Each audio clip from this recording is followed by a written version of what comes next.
Welcome to a Community Partners interview, where we explore the organizations, opportunities, and resources that look to make change in our daily lives. I'm your host, Lilly Cereghini, and you're listening to Voices for Ability Radio, all abilities, all the time. Today, I'm joined by Julia MacKellar, the Executive Director for Learning Disabilities Association of Chatham-Kent. They're a non-profit organization dedicated to supporting individuals in achieving their maximum potential. Their commitment is aligned with the Learning Disabilities Association of Ontario and the Learning Disabilities Association of Canada. Thanks for joining us today, Julia. Thanks so much for having me. Julia, could you tell us a little bit more about yourself and what inspired you to work at the Learning Disabilities Association of Chatham-Kent? Sure.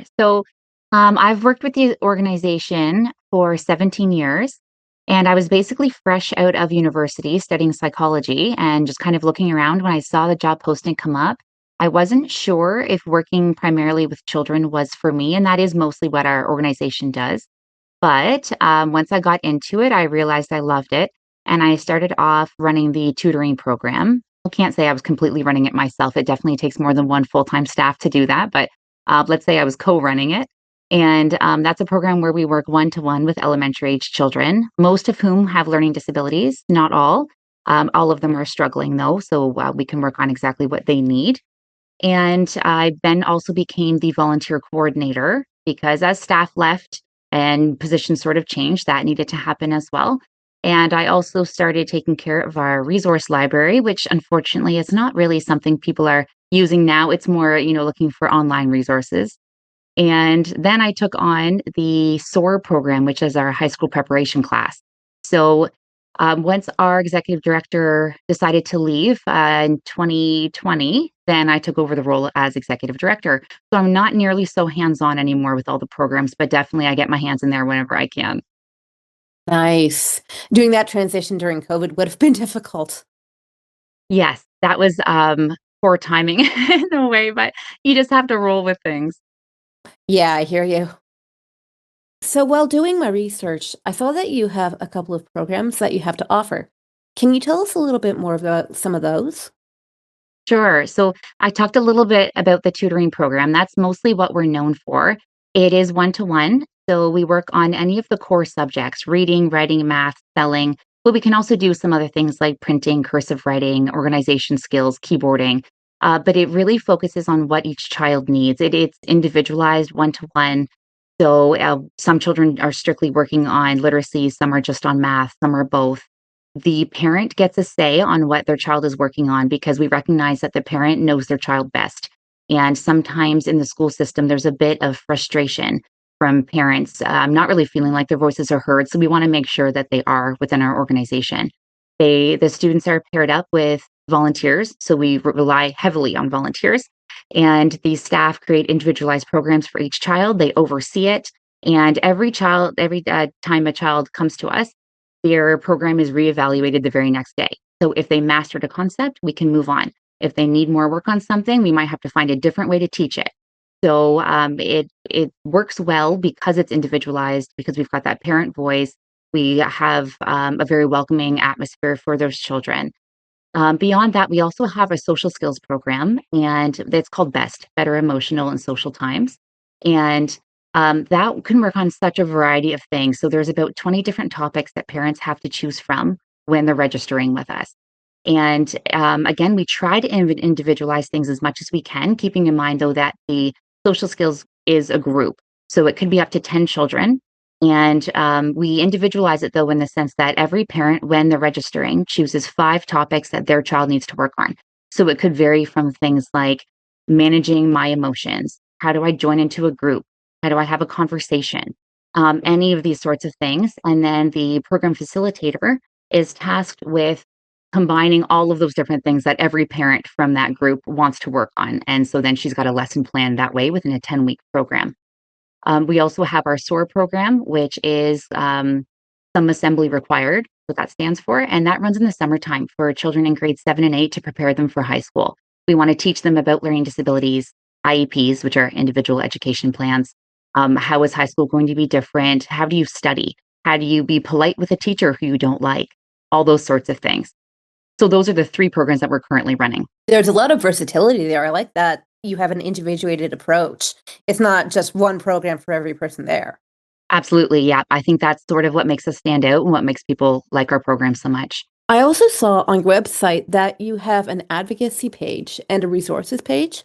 Can you tell us a little bit more about each of those?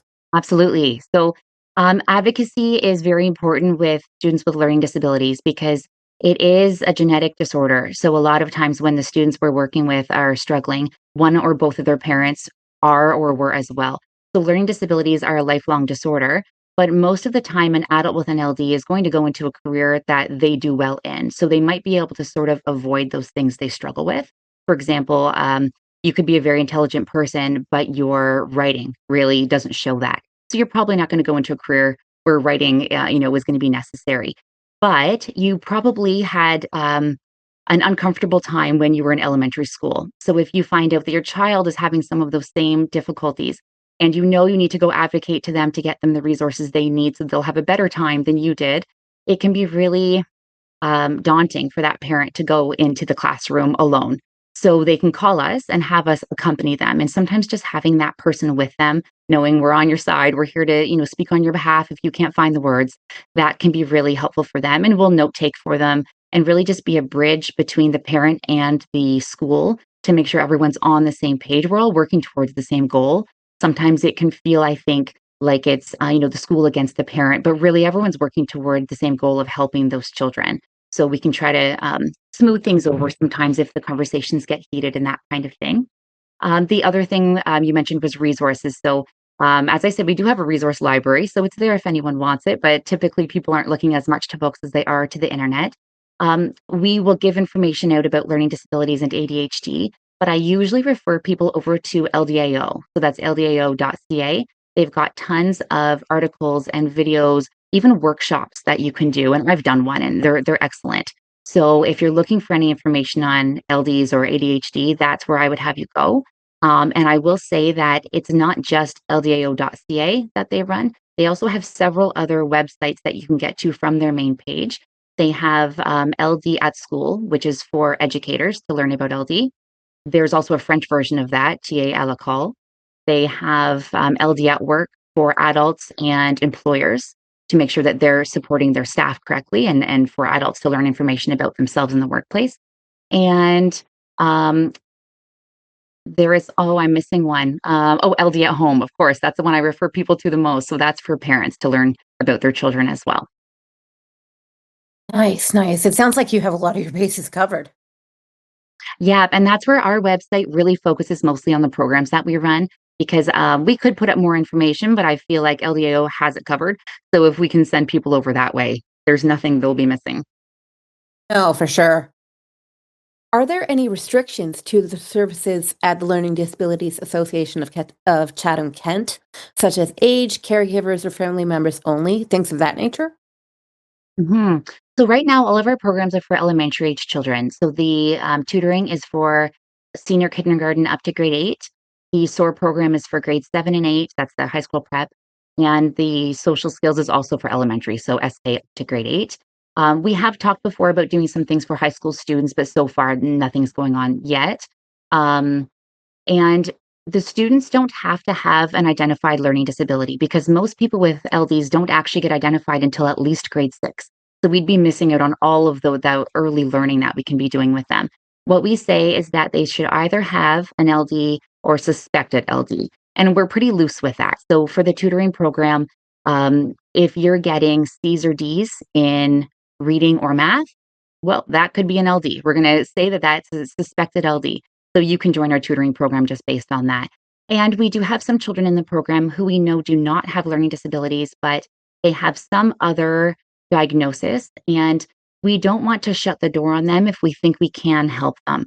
So, as much as I say that they should have an LD or suspected, if they have some other identification that there's not another resource in our area to help them, then we will take them in. And we're just very clear with the parents that if it doesn't work out, if we don't feel like we're actually helping that child, then they'll be dismissed from the program and we'll do our best to refer elsewhere. Right. I like that it's not necessarily based on diagnosis because that can get kind of gatekeepy, if you know what I mean. In terms of Mhm. like going to the schools with these concerns, a lot of the time it's, do you have a formal diagnosis?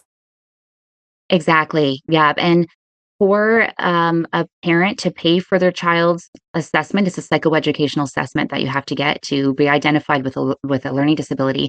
That is something like $2,500 at this point, maybe even more. And so most people don't have that in their budget.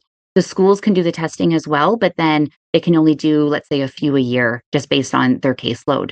So it would really, we'd be missing so many children if we had to wait for those identifications. Absolutely. Do you know that I actually just read that yesterday about that price tag? I was like, wow. I know, it's so shocking. Yeah, when I talk to parents and I always say, "Okay, be prepared, I'm gonna tell you a larger number than you probably expected." Yeah, yeah. That's no es bueno. That's gatekeeping.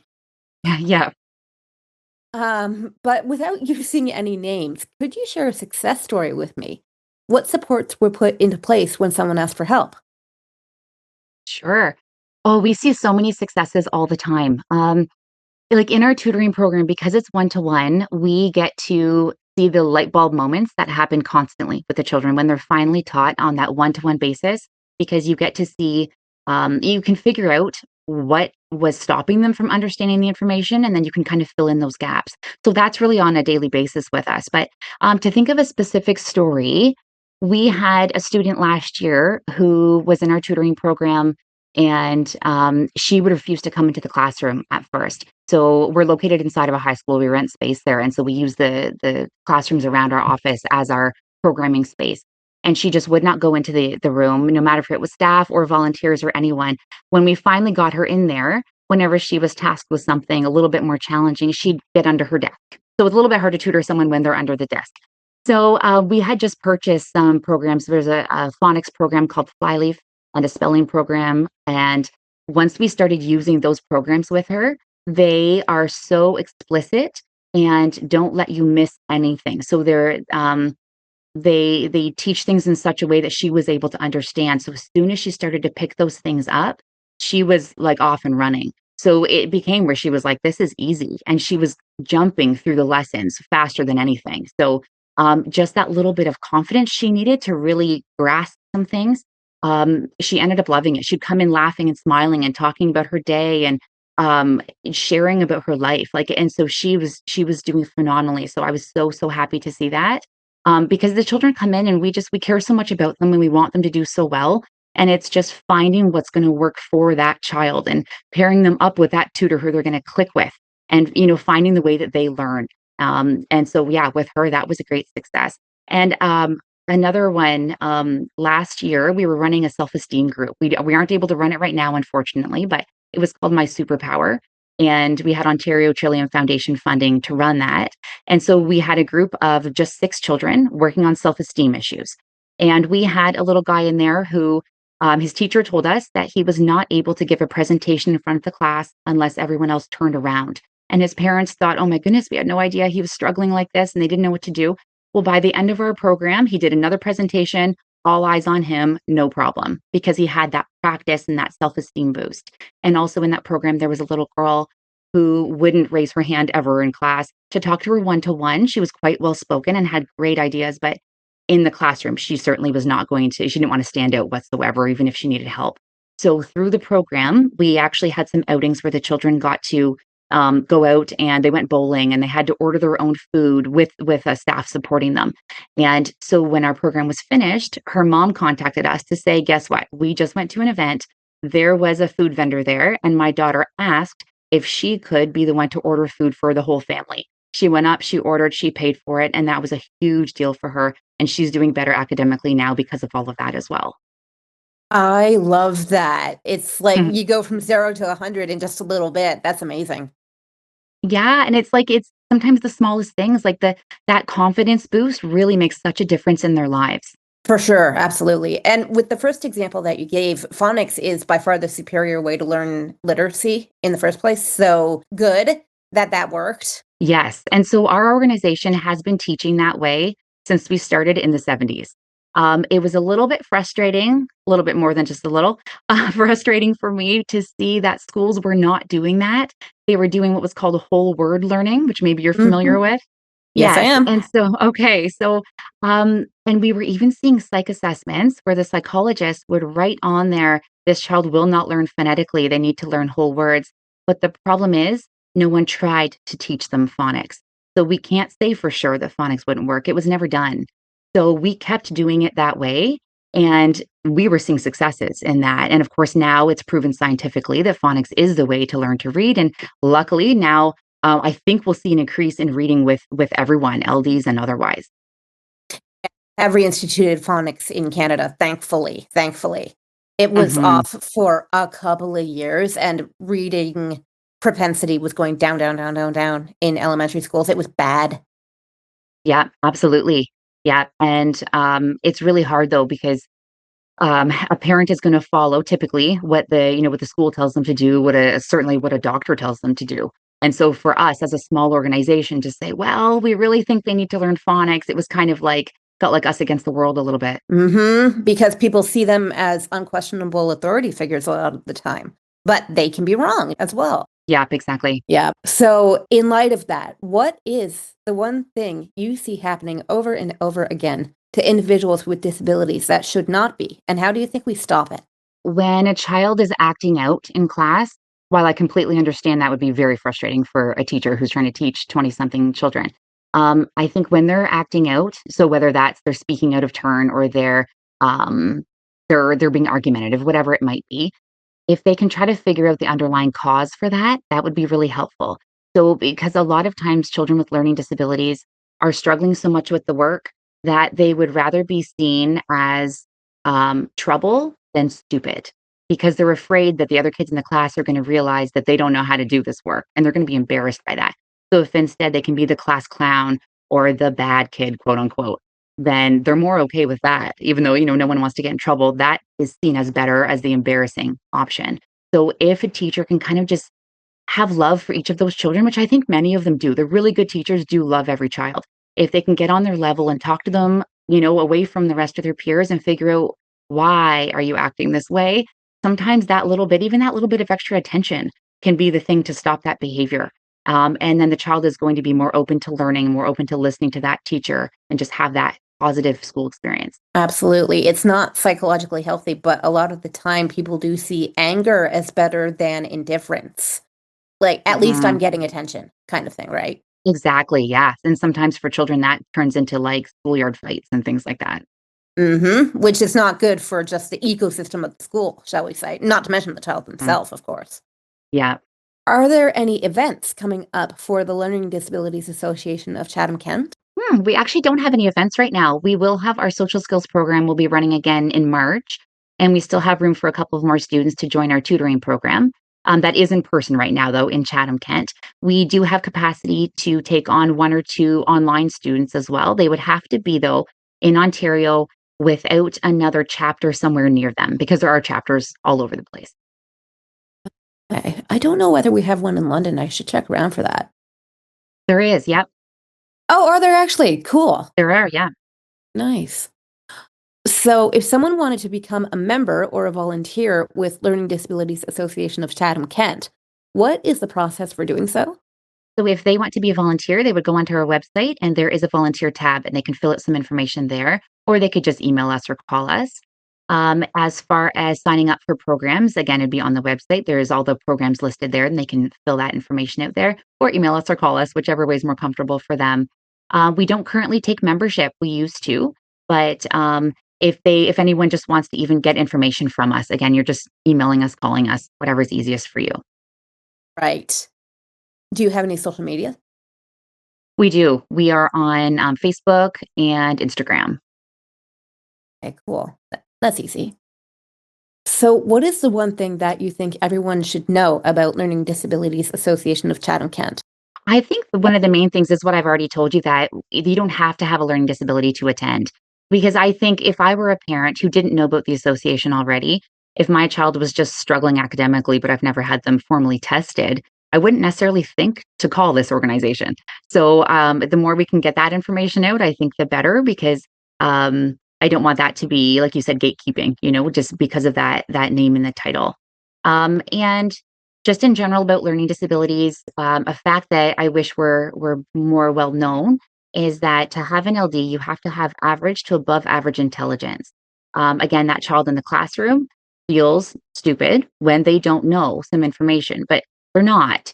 They probably just learn a bit differently. And if they can be taught that way, they can catch up with their peers. Absolutely. You know that genius is actually considered somewhat of a form of a learning disability. Well, and a lot of people with, yeah, I mean, you can have giftedness and LD at the same time, which Yeah, unfortunately is very frustrating for a child. But yeah, it certainly happens. absolutely. That would be because it's like, okay, how do I communicate this as directly as I can, even though I don't know necessarily what's going on? Yeah, definitely. We had a child in the program before who, to speak with him, he sounded like an adult. Like he was so well spoken, but get him to write it down and you couldn't make out a sentence. So he was definitely LD and gifted. Yeah, I've actually seen that before. Um, so if listeners are looking for more information about you, how can they reach out to you? I would say go to our website, ldack.org. Okay, thank you very much. All right. Well, thank you very much for your time today, Julia. Thank you so much for having me. I love the opportunity. Absolutely. All right. I hope to see you again around here, or if you can recommend anyone else to us, that'd be great as well. Yeah, I think if you wanted to reach out to LDAO themselves, Stephen would be a great person to talk to. Oh, that's a really good idea. Thank you. Yeah, Thank you so much. no problem. All right, folks. You have been listening to a Communities Partners interview here on V4A Radio.